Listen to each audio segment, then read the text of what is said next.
Welcome to the Grit Factor, reimagining grit as part of the whole person in a life that matters.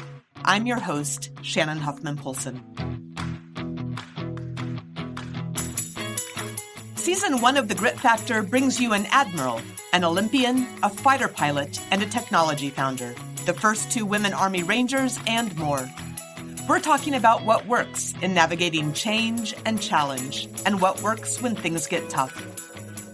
You just never slow down, and it gets to be over time. The stress just starts to build up, and you think, man, I'm going to crack, or I'm going to quit, or my family life is having some challenges. So out there on the ship, we had all that. We were really exhausted. And as the leader, it occurred to me pretty quickly that I needed to do something different.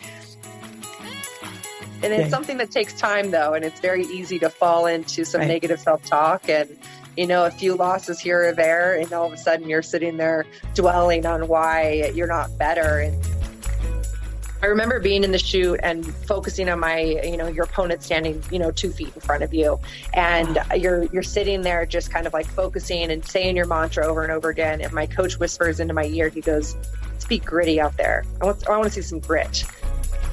I didn't have time to think about it. I didn't have time to think about the fact that I'm going right back to Baghdad, where I had escaped my own shoot down. Right. And then we got the call from the airborne controller. These are voices in the vanguard. I can't wait for you to join us to talk about the Grit Factor. Thanks for listening to the Grit Factor. If you enjoyed this episode, please subscribe on your favorite podcast app, leave a review, and share with a friend. Also, pick up your own copy of The Grit Factor for more candid stories and lessons from leaders in the vanguards of their fields.